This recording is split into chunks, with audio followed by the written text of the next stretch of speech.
होगा। चलिए आज का जो टॉपिक शुरू करते हैं और सेट की ये दूसरी क्लास होने वाली है। इसमें सेट को हम पूरा कंप्लीट कर लेंगे। आज सेट से रिलेटेड जो भी टॉपिक्स हैं उन सबको हम कवर कर लेंगे और आज इससे रिलेटेड जो संक्रियाएं हैं, जो ऑपरेशंस हैं और इससे रिलेटेड क्वेश्चंस हैं वो आज हम कवर करने वाले हैं। चलिए देखिए शुरू करते हैं फिर।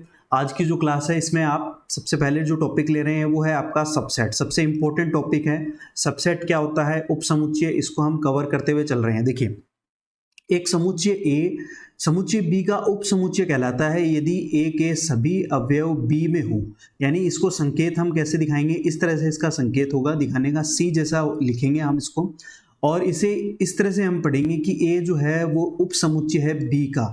ऐसे हम पढ़ेंगे, यानी ये ऐसे पढ़ा जाएगा कि A is the subset of B. देखो इसको एग्जांपल लेके देखते हैं कि जैसे मेरे पास में एक एग्जांपल है।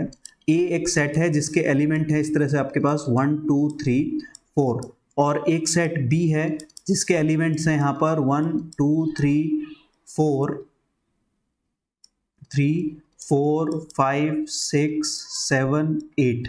तो आप देखिए कि ए के जो सारे एलिमेंट हैं वो बी में ऐसे कैसे उपस्थित हैं, इसलिए ये क्या कहलाएगा? A is the subset of B. इसको हम कैसे पढ़ेंगे कि ए बी का सबसेट है।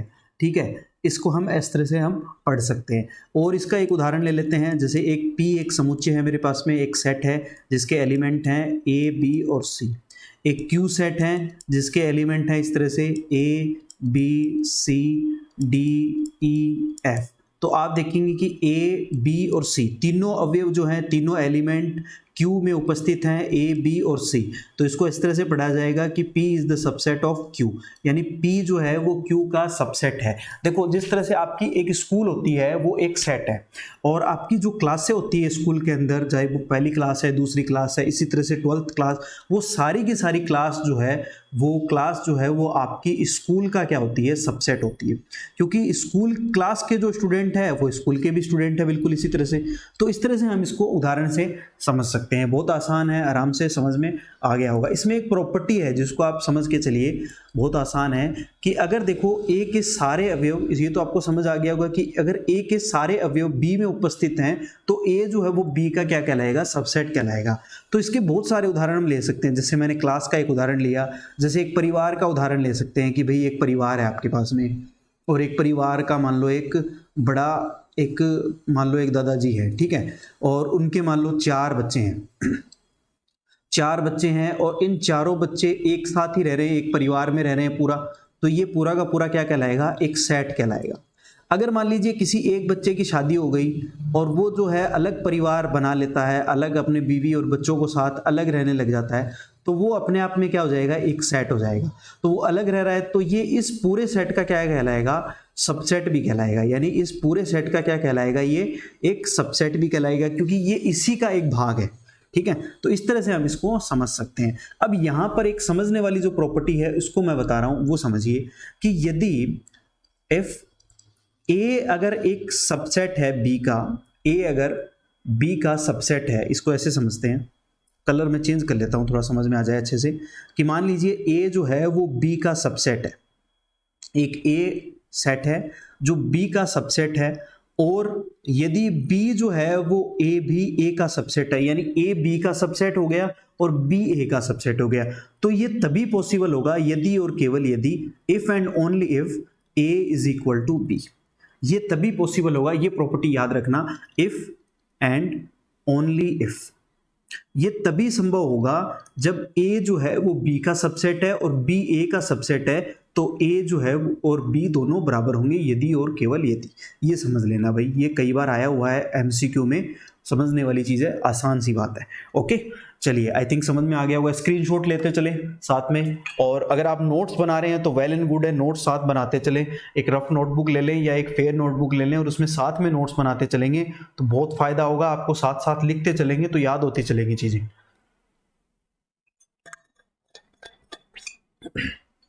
साथ में चीजें याद होंगी तो और अच्छे से समझ में आएगा। आगे चलते हैं। देखिए अगला टॉपिक है अपना घात समुच्चय। घात समुच्चय पावर सेट क्या होता है इसको समझेंगे।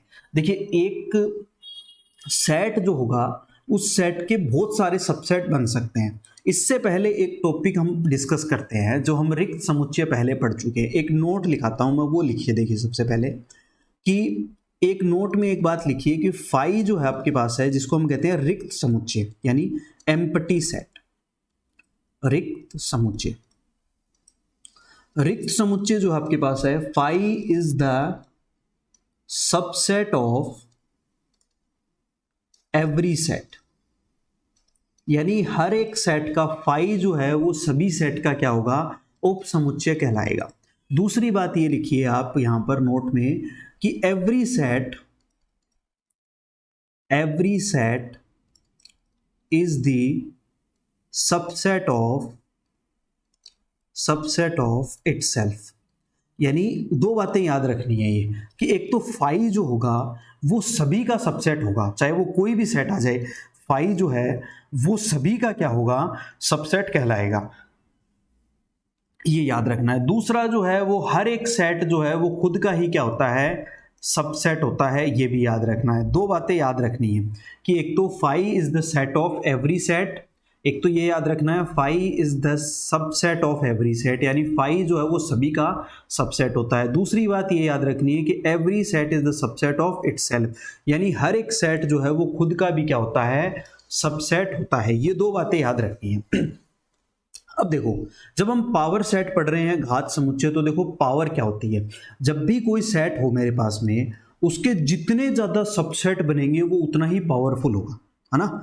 जैसे देखो आपके एक कॉलेज में गैंग है और उस कॉलेज में गैंग में जितने ज़्यादा लड़के हैं, जितने ज़्यादा मेंबर हैं, है ना, या लड़कियों की गैंग है, जितनी ज़्यादा लड़कियां हैं उसमें उतनी ही क्या होंगी, आपकी पावर होगी, ठीक है, उतनी ही आपकी गैंग पावरफुल होगी, ठीक है।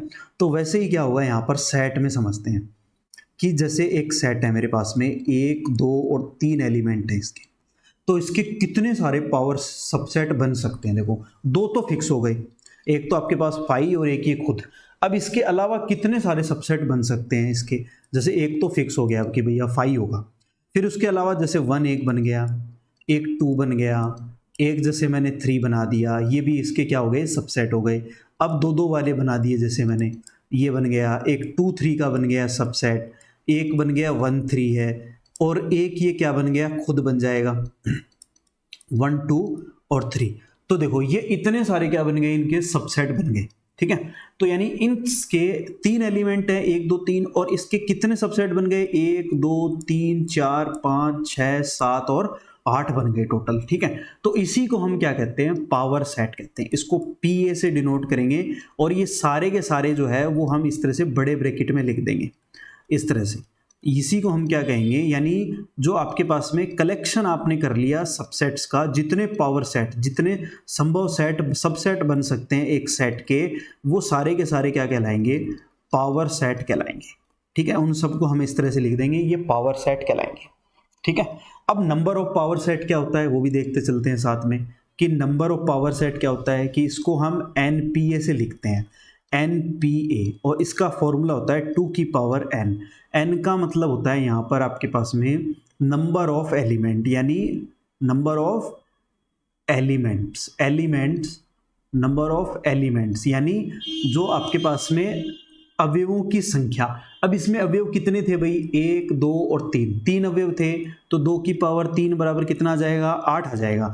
तो यहाँ देखो आपके पास में जो सबसेट आए हैं वो भी कितने आए हैं, 1 2 3 4 5 6 7 8, इस तरह से 8 आ गए। तो जितने आपके पास में यहाँ पर, जितने आपके पास में सबसेट बन गए, ये सारे के सारे क्या बने हैं आपके पास में, सबसेट। जो जितने सबसेट बन जाएंगे वो क्या कहलाएंगे, पावर सेट कहलाएंगे। और इसका जो नंबर ऑफ पावर सेट होगा उसका फॉर्मूला क्या होगा, NPA और 2 की पावर n। 2 की पावर n का मतलब यहाँ पर क्या है, नंबर ऑफ एलिमेंट्स है, अवयवों की संख्या है। तो जितने अवयव हैं एक सेट के अंदर वो पावर में लगा दो, और उतने ही आपके पास में क्या आ जाएगा, नंबर ऑफ पावर सेट या number of sets in power set आ जाएगा। तो यहाँ आप देखो कि मैंने ये लिख रखा है यहाँ पर कि जैसे x में अगर n एलिमेंट हैं तो पावर सेट में क्या आ जाएगा, 2 की पावर n हो जाएगा। और पावर सेट का पावर सेट निकालोगे तो उसका फॉर्मूला ये रहेगा, ये भी याद रख लेना है साथ में, कि अगर पावर सेट का पावर सेट निकालें तो उसका सूत्र क्या बनेगा, 2 की पावर n,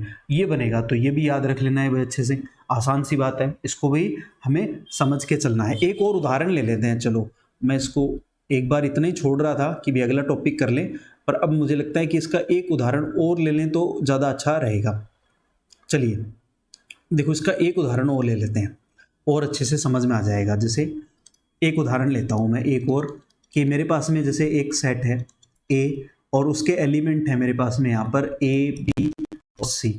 तो अब मुझे बता दो इसके सबसेट्स कितने बनेंगे। पावर सेट क्या बनेगा, पी ए।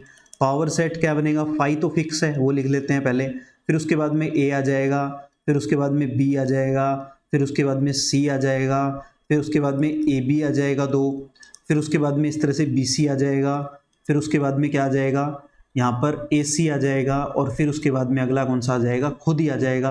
तो 2 तो फिक्स हो गए कि भाई 1-2 तो हमेशा फिक्स ही रहेंगे आपके, कि एक तो फाई और एक खुद स्वयं, 2 तो फिक्स रहेंगे। बाकी आप जैसे 1-1 के बना दिए पहले, फिर 2-2 के बना दो।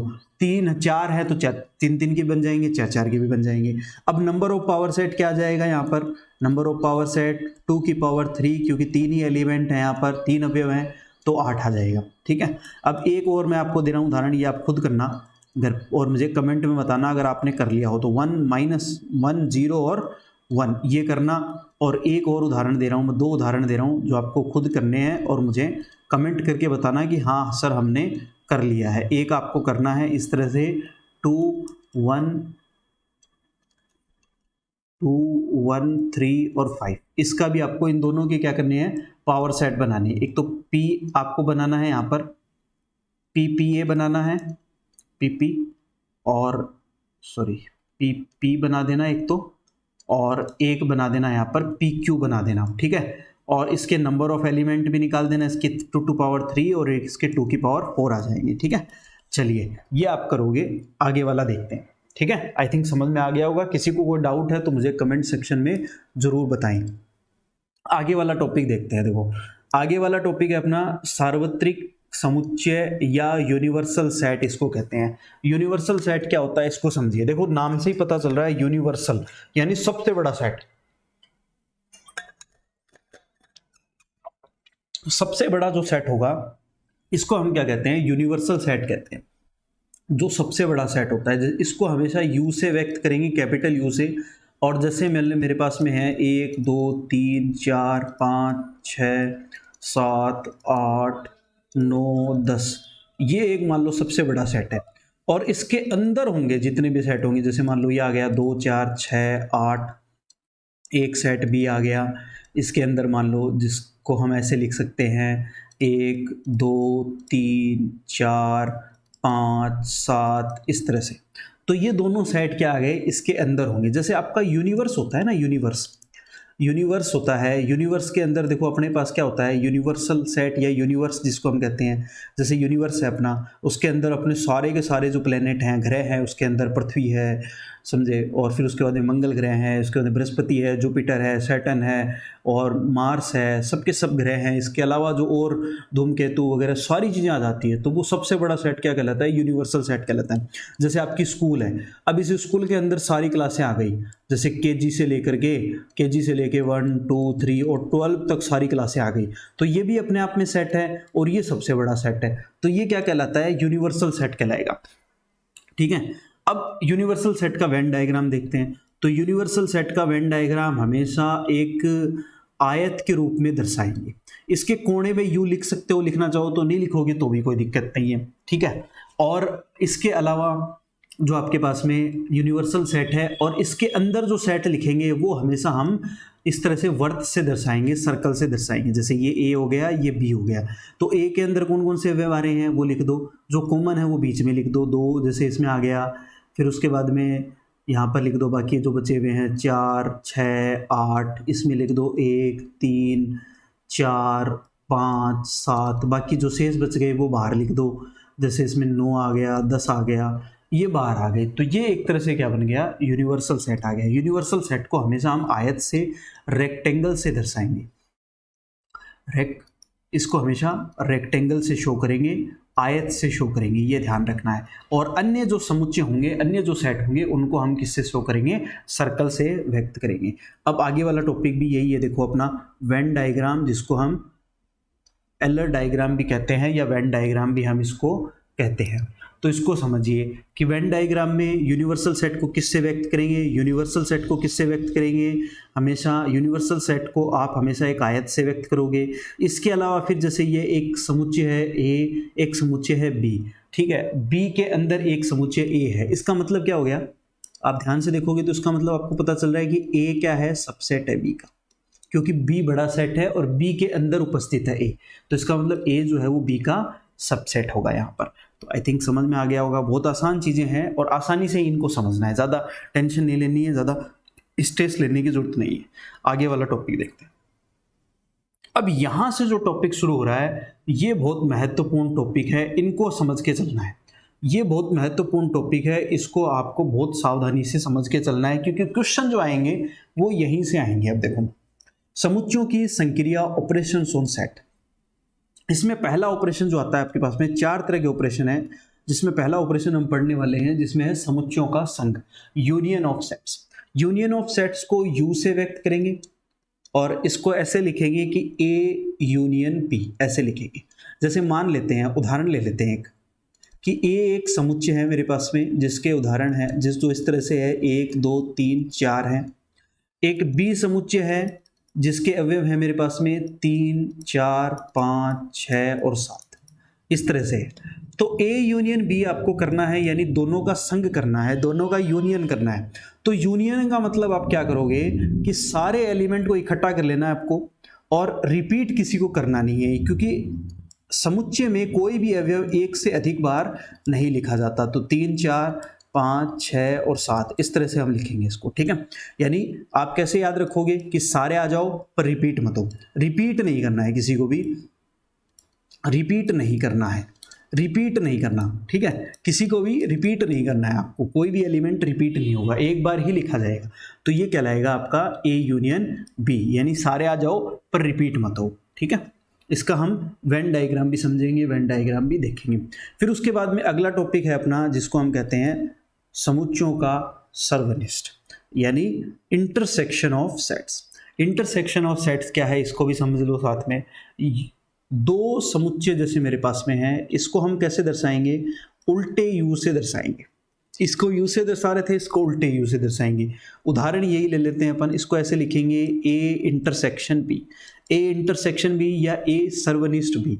इसका मतलब होगा आपके पास में जो कॉमन भाग है, जैसे ए और बी में कॉमन भाग क्या है, 3 और 4 और 3 और 4, तो इसमें सिर्फ और सिर्फ कॉमन भाग आएगा, कॉमन एलिमेंट आएंगे जो उभयनिष्ठ हैं, यानी दोनों में जो उभयनिष्ठ अवयव हैं, उभयनिष्ठ अवयव कॉमन एलिमेंट आपको क्या लिखने हैं, सिर्फ only common elements, common elements लिखने हैं, ये ध्यान रखना है। कॉमन एलिमेंट्स आपको यहाँ पर लेने हैं, ये ध्यान आपको रखना है। देखो इसमें अपन एक और थोड़ा सा डिटेल से समझ के चलते हैं, इनका वेन डायग्राम भी देखते हुए चलते हैं। चलो वेन डायग्राम भी हम यहाँ पर बना लेते हैं। तो देखो वेन डायग्राम कैसे बनेगा इसको भी समझ लेते हैं, साथ में ही साथ में चलते हैं। जैसे मान लो आपके पास में एक वेन डायग्राम मैंने बना लिया, ये है, इसमें एक समुच्चय ए है और एक समुच्चय बी है, इस तरह से, ये ए है ये बी है। तो ये सारे के सारे क्या हो जाएगा, ए यूनियन बी हो जाएगा, कि सारे आ जाओ पर रिपीट मत हो, ठीक है। और इसका जो मध्य का भाग है इसको हम कहते हैं कॉमन भाग, और इसका मतलब होगा आपके पास में ये वाला ए इंटरसेक्शन बी, यानी सिर्फ कॉमन भाग। वेन डायग्राम बहुत हेल्प करेगा, बड़े क्वेश्चंस को सॉल्व करने के लिए हमें वेन डायग्राम की काफ़ी आवश्यकता होगी, तो ये ध्यान में हमें रखना है। वेन डायग्राम से हम इसको ऐसे दर्शा सकते हैं, ठीक है। जो कॉमन भाग है वो हमेशा हम मध्य में या बीच में लिखेंगे, ठीक है। तो ये समझ में आ गया होगा, बहुत आसान है। आगे वाले टॉपिक पे चलते हैं। तीसरा है अपने पास में, देखो इसका ऑपरेशन, जिसको हम यहाँ लिखते हैं ए माइनस बी। ए माइनस बी में क्या है, देखो एक बार समझ लो। पहले उदाहरण ले लेते हैं कि ए एक समुच्चय है जिसके अवयव है मेरे पास में 1 2 3 और 4, वही उदाहरण ले लेता हूँ। बी एक उदाहरण है मेरे पास समुच्चय का, जो इस तरह से है 3 4 5 6 और 7। तो जब आप a माइनस बी निकाल रहे हो, a माइनस बी का मतलब है कि आपको जो माइनस हो रहा है, जो अवयव, जो समुच्चय माइनस हो गया है उसको पूरे को छोड़ दो, और जो कॉमन है उसको भी छोड़ दो, यानी क्या बचेगा, ओनली 1 और 2 बचेगा। यानी इसमें आप समझिए कि जो माइनस हो रहा है, जैसे b माइनस हुआ तो b को पूरे छोड़ दिया, और जो कॉमन है उनको भी छोड़ दो, यानी वो कैंसिल आउट हो जाएंगे, ऐसे मान लो आप। तो ये बचेगा a माइनस बी। और a माइनस बी वाला जो भाग है वो इस साइड वाला भाग कहलाता है, इसको हम कहते हैं a माइनस बी। ठीक है, ये देखो आप ये यहाँ पर आप डायग्राम में, वेन डायग्राम में इसको समझ सकते हो। तो ये होता है a माइनस बी, यानी जो सिर्फ a का भाग है, इसको ओनली a भी कह सकते हैं, ओनली a, जो सिर्फ a में ही उपस्थित है, b से उसका कोई लेना देना नहीं है, यानी जो माइनस हो रहा है उसको पूरे को छोड़ दो और जो कॉमन है वो वैसे कैंसिल आउट हो जाएंगे, तो ये ऐसे आ जाएगा। अब बिल्कुल ऐसा ही अगला है, चौथा ऑपरेशन है जिसको हम लिखते हैं b माइनस ए। इसको मैं लिख सकता हूं ओनली b, ओनली b, यानी अब की बार क्या हो रहा है, b माइनस ए है तो अब की बार a माइनस हो रहा है, तो a को पूरे को छोड़ दो और b में जो कॉमन है वो भी छोड़ दो। तो b के ऐसे अवयव जो सिर्फ b में है कौन कौन से हैं, 5 है और 5 है, 6 है और 7 है, ये आ जाएंगे आपके पास में। तो आंसर क्या आ जाएगा आपके पास में, 5, 6 और 7। तो ये इधर वाला जो भाग होगा आपका, ये वाला जो भाग होगा, इसको हम कहेंगे b माइनस ए या फिर ओनली b, इसको क्या कह सकते हैं, ओनली b कह सकते हैं। ठीक है, यानी सिर्फ b का भाग है जिसमें a का कोई लेना देना नहीं है। यानी देखो ध्यान से समझो कि जैसे a माइनस बी में b माइनस हो रहा है तो b का पूरा छोड़ दिया भाग, और जो कॉमन थे वो वैसे कैंसिल आउट हो गए, उनको भी छोड़ दिया। तो a के अवयव जो सिर्फ शुद्ध रूप से a के अवयव जो बचे हैं वो 1 और 2 है, वो आ गए आपके पास। ऐसे ही b माइनस ए में a माइनस हो रहा है तो a का पूरा छोड़ दिया सेट, और जो माइनस जो कॉमन है वो कैंसिल आउट हो गए, तो कौन से शेष रह गए, 5, 6, 7, 5, 6, 7 शेष रह गए। तो इस तरह से ये ऑपरेशन आपको समझ में आ गया होगा, आई थिंक बहुत आसान है, आराम से समझ में आ जाएगा। अब देखो, अब इन दोनों का अगर मैं इन दोनों को साथ में सम्मिलित करके लिख लूं, यानी इस तरह से मान लो एक समुच्चय मैंने लिया, इस तरह से एक समुच्चय मैंने लिया है, ऐसे समझो आप कि ये आपका एक यूनिवर्सल सेट है, वेन डायग्राम बना रहा हूं मैं, और इसमें आपके पास में दो इस तरह से समुच्चय हैं, एक a है और एक p है।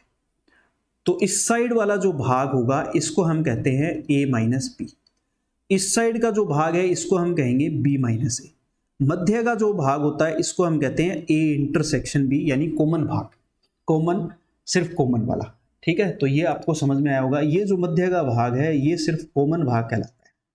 ठीक है, अब देखो ये है a माइनस बी और ये है b माइनस ए, इन दोनों को अगर मैं सम्मिलित रूप से करूं तो इसको हम कहते हैं a और b का सम्मित अंतर, ये कहलाता है a और b का सम्मित अंतर, कि इन दोनों का आपने यूनियन कर दिया, यानी a, और इसको हम एक त्रिभुज से दर्शाते हैं इस तरह से, इसको हम कहते हैं सम्मित अंतर, सिमेट्रिक डिफरेंस, इसको क्या कहेंगे, सिमेट्रिक डिफरेंस, सिमेट्रिक डिफरेंस कहेंगे, सिमेट्रिक डिफरेंस। और इसमें क्या आ जाएगा कि a माइनस बी, यानी शुद्ध रूप से a का भाग यूनियन कर देते हैं b माइनस ए से, यानी शुद्ध रूप से b का जो भाग है, इसको हम कहते हैं सिमेट्रिक डिफरेंस। तो इसको ऐसे भी आप लिख सकते हो, या फिर आप इसको ऐसे भी लिख सकते हो, और कि आपने जैसे यूनियन कर लिया, इस यूनियन में से आप जो कॉमन भाग है उसको माइनस कर दो, यानी a इंटरसेक्शन b को आपने माइनस कर दिया, तो भी आपके पास में क्या आ जाएगा, a डिफरेंस b आ जाएगा। तो ये ऐसे भी याद रख सकते हो, दोनों एक ही बात है, दोनों एक ही बात है, दोनों गलत नहीं है, दोनों सही है। तो आई थिंक समझ में आया होगा, स्क्रीनशॉट ले लीजिए आप, बहुत आसान चीजें हैं।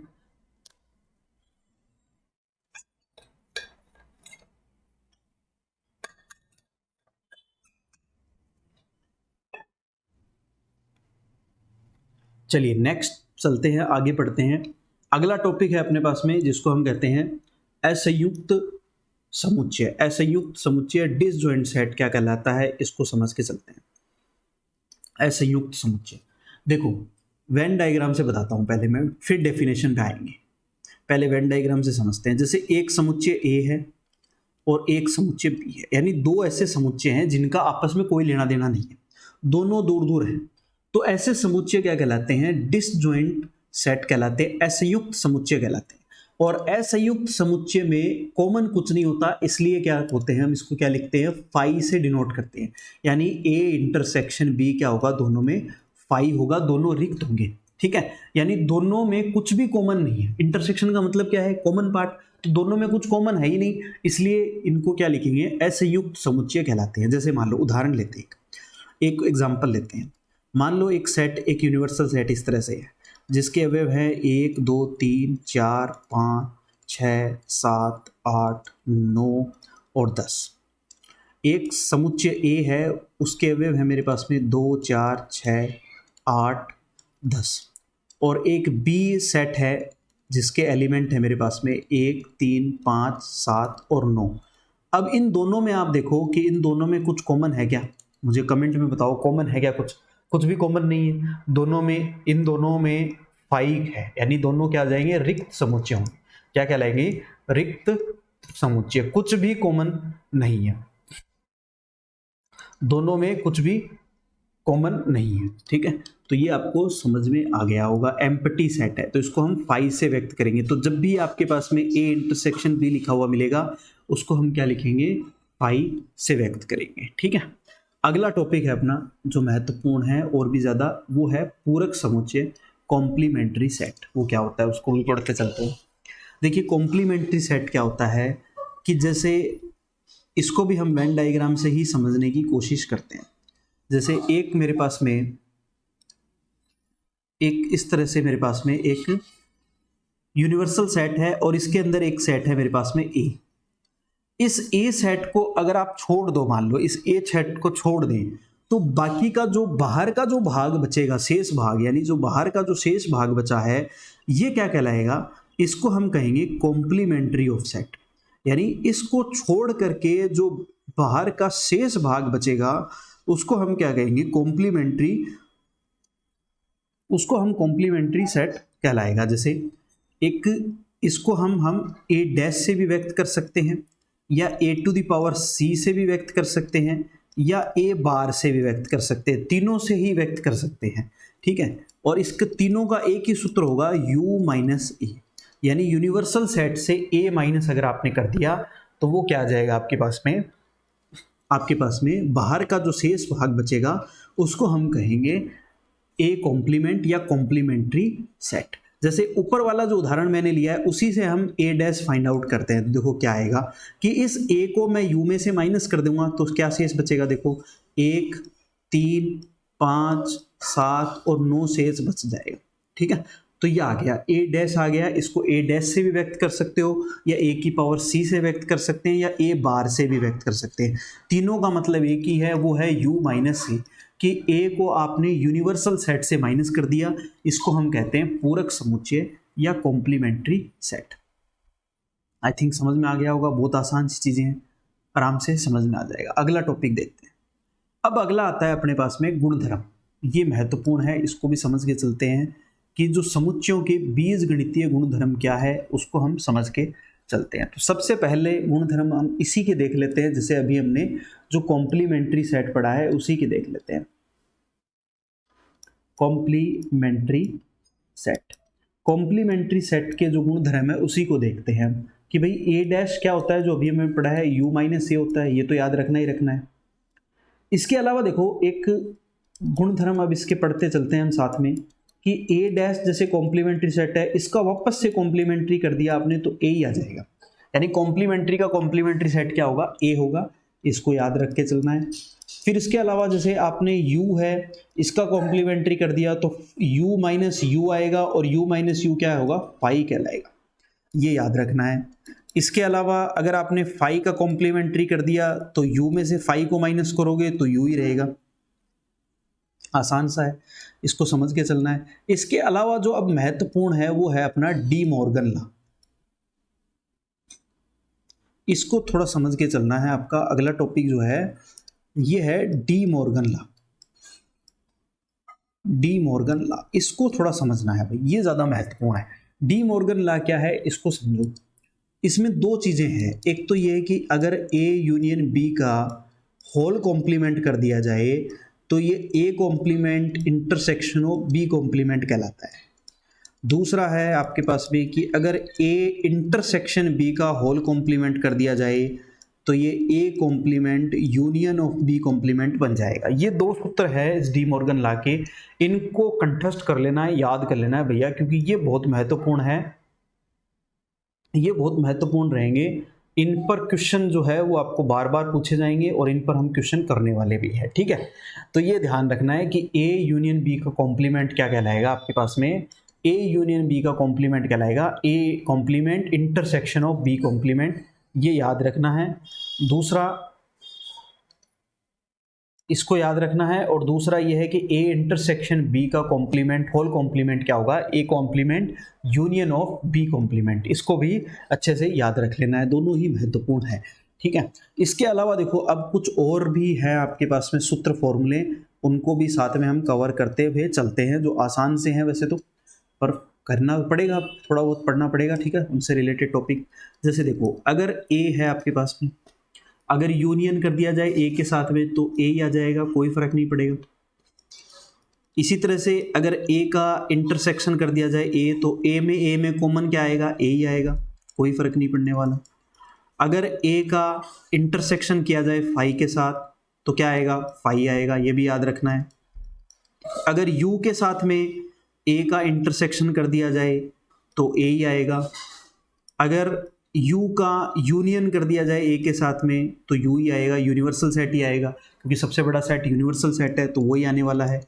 फिर इसके अलावा जो कुछ टॉपिक और भी हैं उनको भी आपको कवर करके चलना है, कि जैसे ए यूनियन बी कर दिया जाए तो ये बी यूनियन ए के बराबर ही होगा, दोनों बराबर ही होते हैं, कोई दिक्कत नहीं है। तो ये क्रम विनिमय गुणधर्म यानी कम्यूटेटिव प्रॉपर्टी यहाँ पर लागू होगी, कम्यूटेटिव में लिख देता हूँ, कम्यूटेटिव लॉ जो है वो यहाँ पर लागू होने वाला है।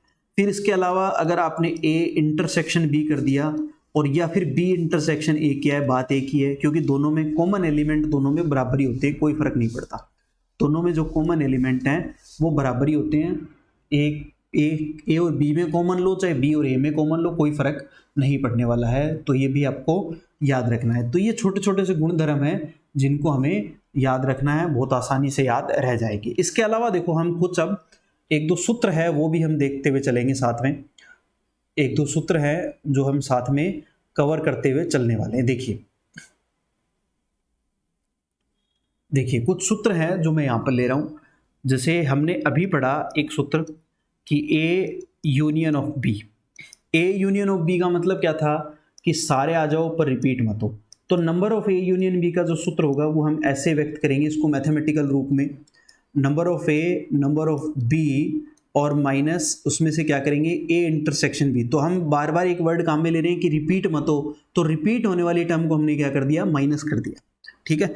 ये हमें याद रखना है, इससे हमें काफ़ी हेल्प मिलने वाली है, ठीक है। अगर ये पूछा जाए तो भी, अब देखो इसमें एक शर्त है, शर्त ये है कि अगर if A and B are disjoint set,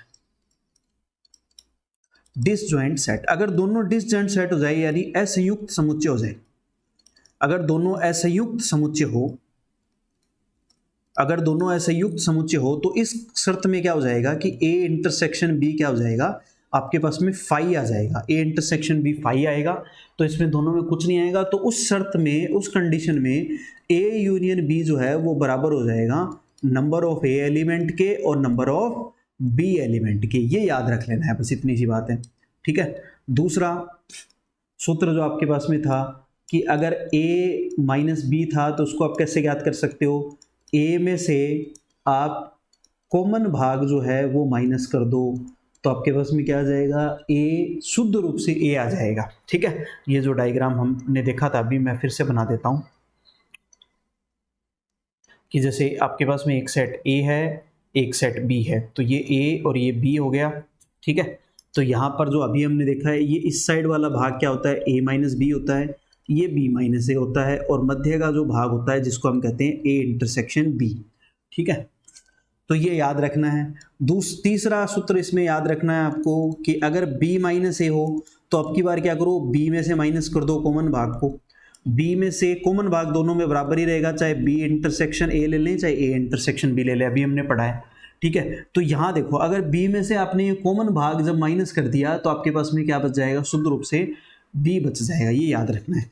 एक ये याद रखना है कि जैसे तीन का अगर आ जाए, तीन समुच्चय आ जाए मेरे पास में, जैसे a union b union c आ जाए, तीन समुच्चय आ जाए, तो इस कंडीशन में आपके पास में जो सूत्र आएगा वो आएगा a b के अवयवों की संख्या प्लस सी के अवयवों की संख्या माइनस ए और बी का कॉमन इंटरसेक्शन, बी और सी का कॉमन माइनस ए और सी का कॉमन, और फिर प्लस तीनों का common, A intersection B intersection C. ये और याद रख लेना है भाई, ठीक है।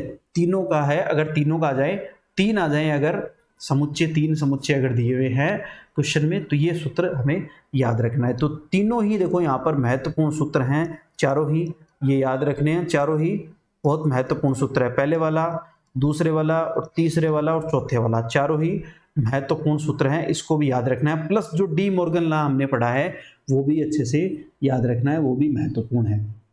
अब चलिए कुछ क्वेश्चंस देखते हैं, कुछ क्वेश्चंस से जो डाउट होंगे वो क्लियर हो जाएंगे, फिर उनसे रिलेटेड जो पिछले सालों में क्वेश्चंस आए हुए हैं उनको भी हम कवर करेंगे। तो यहाँ देखिए पहला क्वेश्चन देखते हैं।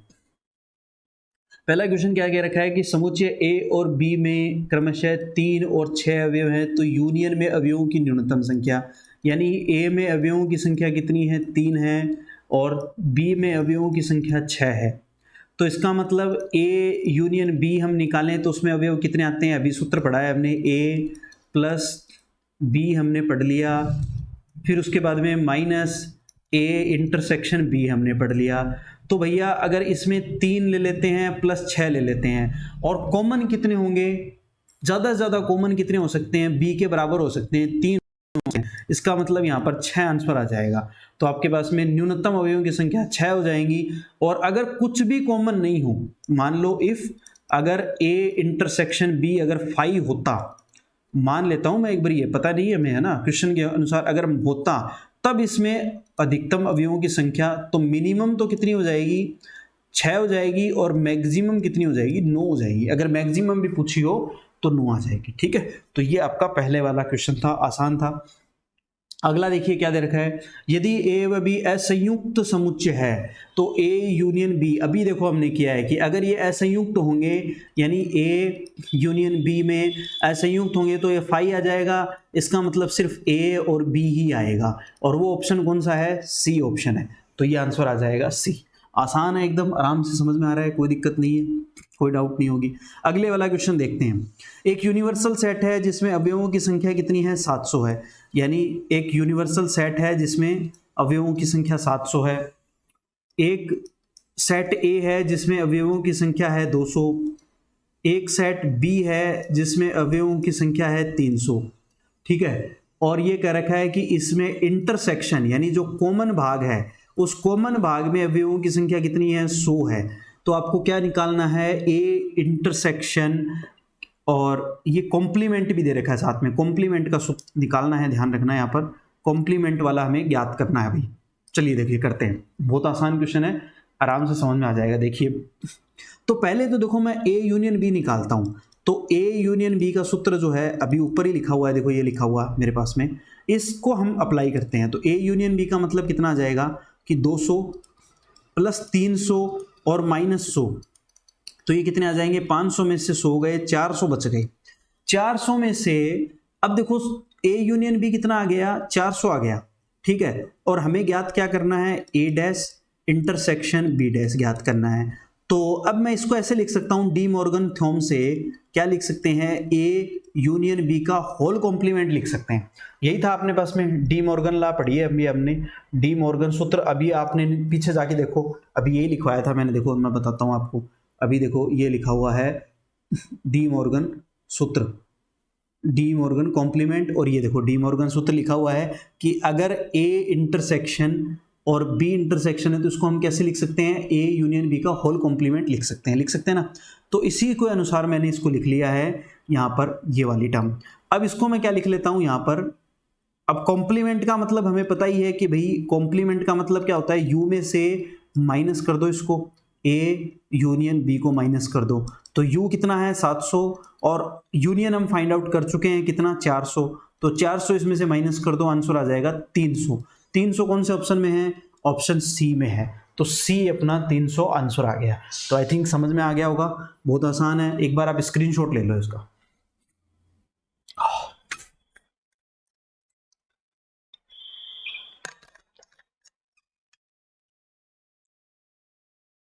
तो ये आसान सा है, देखो आराम से समझ में आने वाली चीज़ है। देखो आगे वाला टॉपिक देखते हैं, आसान सा है, समझ में आ जाएगा। अगले वाला टॉपिक है मेरे पास में कि ए एक समुच्चय है जिसमें अवयव हैं ए, ई, आई, ओ, यू, और बी में अवयव हैं आई और ओ, यू, तब सत्य है। ए पहले वाला है ए सबसेट है बी का, ये तो सत्य नहीं है, साफ साफ ही दिख रहा है। ए के सारे अवयव बी में उपस्थित नहीं है, तो ये तो नहीं हो सकता। सी का दे रखा है ए और बी बराबर है, तो बराबर भी नहीं है, क्योंकि ए के अवयव जो है वो 5 अवयव हैं, इसके 2 अवयव हैं और अवयव भी अलग अलग है। तुल्य है, तुल्य भी नहीं है, क्योंकि इसके 2 हैं, इसके 5 है, तो ये भी नहीं हो सकता। बी सबसेट है ए का, ये सत्य है, क्योंकि बी के सारे अवयव जो है वो ए में उपस्थित है, तो बी सबसेट है ए का, ये आंसर आएगा। आसान है। अगले वाला देखिए, n अवयवों वाले परिमित समुच्चयों की उप समुच्चयों की संख्या है। Number of subset of finite set n, अभी हमने पढ़ा है, जिसको हम NPA से भी डिनोट करते हैं, थोड़ा सा इसने मॉडिफाई कर दिया। HTET 2009 में आया हुआ क्वेश्चन है, और इसका सूत्र क्या होता है, 2 की पावर n होता है, जो हम पढ़ चुके हैं। तो 2 की पावर n कौन से में है, ये लो भाई, आंसर है आपके पास में, यहाँ पर यह आ जाएगा। अगर ये ऐसे कहे अरिक्त समुच्चयों की संख्या, ये ध्यान रखना, अगर इसी को थोड़ा सा और मॉडिफाई कर दे और ये कहे अगर आपको नंबर ऑफ नॉन एम्प्टी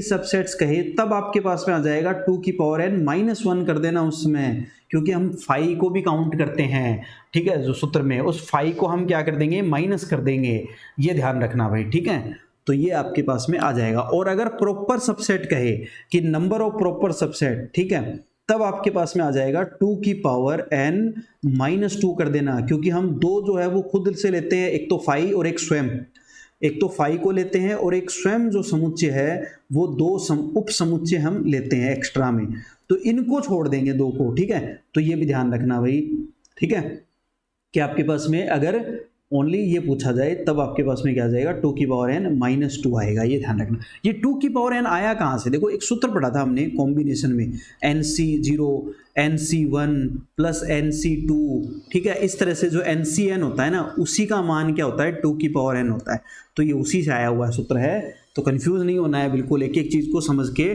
चलना है। चलिए आगे, यहाँ तक सबको समझ में आ गया होगा, ठीक है। तो देखिए आज के लिए इतना ही, ये टॉपिक आपको अच्छे से समझ में आ गया होगा।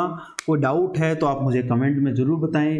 आगे की क्लास है वो हम उसको और अच्छे से कंप्लीट करेंगे, और इसके पिछले सालों के जो क्वेश्चंस है वो मैं करवा चुका हूँ।